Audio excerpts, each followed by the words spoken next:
check. Okay, cool. When I say stand up, you say comedy. Stand up! Comedy. Stand up! Comedy. Okay, cool. Alright, let me decide whether or not I want to use this stand. I'll probably just put it here. That's good. Okay, cool.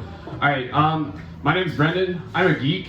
And, I grew up loving a lot of things, superheroes, Star Wars, you name it. And I'm sure I'm probably not the only geek in here, so if I can just do a quick survey. On a scale from 0 to 10, 0 being no noise and 10 being the sound of an orc battle cry, can I do a quick survey? Who's a geek? Come on, guys! Okay, as long as I'm laughing at it, that's the most important thing.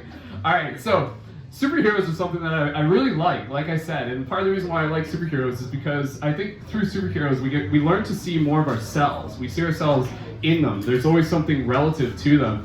And so when I think of superheroes in particular, I just think it would be incredibly hilarious if, say for example, Superman, he's fought all of these villains. He's fought against Zod, he's fought against aliens, he's like stopped asteroids from hitting the Earth. He's done all of these things. But what if there's like this more relatable story that's just never been told about Superman, and it's actually about Superman's most challenging battle ever, about navigating polyamory. And so it's basically the story of like, imagine this circumstance of like, Lois coming in, and Superman's there, and he comes up to Superman, and he's like having this conversation, Lois has told Superman, basically said, it's like, well, there's this other guy, I'm interested in seeing him, and she's explaining and expressing her feelings, but naturally Superman, he's like getting frustrated, and he's like, who is it? Don't you tell me, is it Bruce? Is it Bat Bitch? And basically, like, Lois is like, no, like, it's not Bruce, it's not Bat Bitch. And so he's like, who is it? Is it that fuckboy Robin? Fucking Nightwing, whatever he's calling himself these days? And it's like, no, it's not Nightwing, it's not Robin. Is it Martian Manhunter? I know you got a thing for aliens, Lois. And she's like, no, it's not Martian Manhunter. Anyways, so he's like, who is it? You're like, please tell me. It's like, absolutely, I'm gonna tell you. Because like in this circumstance, like Lois, like she's not upset at Superman or Clark. Like she understands that like this is something really challenging for him, and she wants to be there to be able to help support him.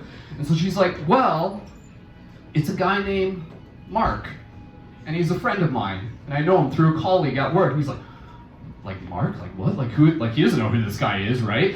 So then of course like she's trying to help walk him through this, and she's like, like Clark, like she only calls him Superman sometimes, right? Like wink, if you know what I mean, right? So anyways, she's like telling him, and she's like, like Clark, this is really important to me.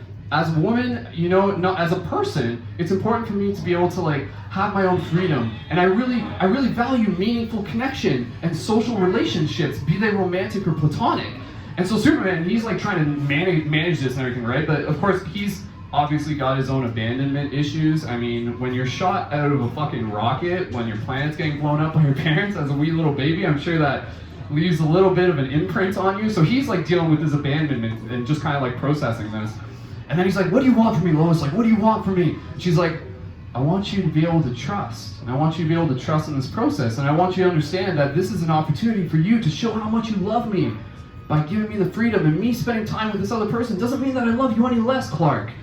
And so of course, like, he's trying to navigate this, and he's still opening himself up, and it's going to take a little bit of time. So flash forward like a week, right? And so like Lois is out like having like she's out having a time with Mark, and she doesn't even know like what to expect, right? Like it's not like a romantic thing one way or another. They're just having drinks, getting to know each other, and enjoying each other's company. And so Superman, he spent like the last week like like looking up like subreddits and stuff like that, like on polyamory.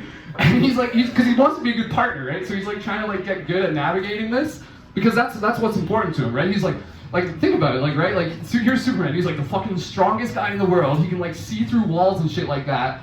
But fucking polyamory, man, like how does he figure this one out, right? Like his fucking X-ray vision can't show him shit on this. So he's trying to do this. And so he's like, and on his Instagram, he's like, one of his like friends on Instagram always posts like poly-positive stuff, right? So he's like, he reaches out to them and then like asks them some questions, because he's like investing in himself, he's learning, he's getting better at this. And so like later that night, Lois comes home and she's a little tipsy. She comes home from her date with Mark, and she's like, and she's got this smile on her face. And right there in that moment, Clark kind of changes, and he's like, and he sees her happy, and he realizes that her happiness is also his happiness. And that's really, really important to her, that she's like doing something that's meaningful to her. And so like, he knows, he's like, Lois, like, welcome home. I'm great to see you had a good time. I'm not going to inquire. That's something that I learned on the subreddit. So if there's anything you want to share, please, I'd love to be able to hear it and celebrate it together. And so Lois, right away, she's just like, oh yeah, like, thank you for communicating that. I'd love to share. And we have a lot in common, and we laughed a lot, and we're gonna see each other again eventually. Like, nothing crazy happened or anything. And then so again, like, in this moment, Lois communicates something really important to Clark, to Superman. Basically says, Clark, like, I want you to be able to understand, I already said this, but me spending time with him doesn't mean I love you any less. It allows me to figure out more of who I am, which allows me to love you even more. And when I'm present with Mark, I'm present with him. But when I'm present with you, I'm present with you. And right there in that moment, Superman's paradigm shifted, and he's like, oh my goodness, love isn't this thing where it's like, if they're loving someone else, that means I get less of it. It's about the present moment. And regardless, when she's with Mark, she's with Mark. But when she's with Superman, she is present with Superman. And in that moment, you can just like imagine this part where, like Superman just kind of communicates and confesses his deep love for Lois, like this woman who he's like loved all his life. He's just like, Lois, like, our foundation, our relationship means a lot.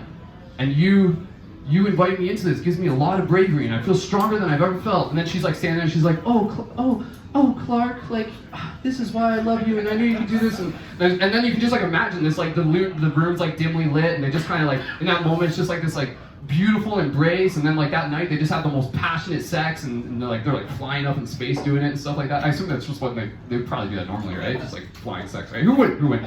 So anyways, flash forward another week, and getting to the end of this.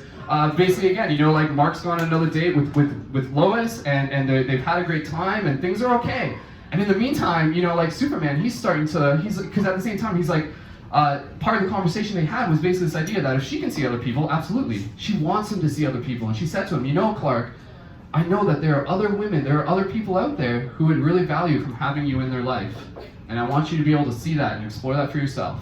And so over the past week, he's been, like, talking and just kind of thinking, he's like, oh, like, maybe I should give Wonder Woman a call and stuff like that. Meanwhile, throughout all of this, Superman has been texting Batman, and he's been his like emotional support friend throughout this entire thing. So you guarantee that, like, Batman's been there, he's like, Clark, it's okay, man, like, I got you. And meanwhile, in the back of his head, you can't help but wonder the fact that Superman's obviously been reflecting on some of the sexual tension between him and Batman over the years. But that, my friends, is a story for another time. My name is Brendan. Thank you so much. You can find me on Instagram at Mr. Spider-Man, and I really hope to see you in the future. Thank you again. Happy New Year.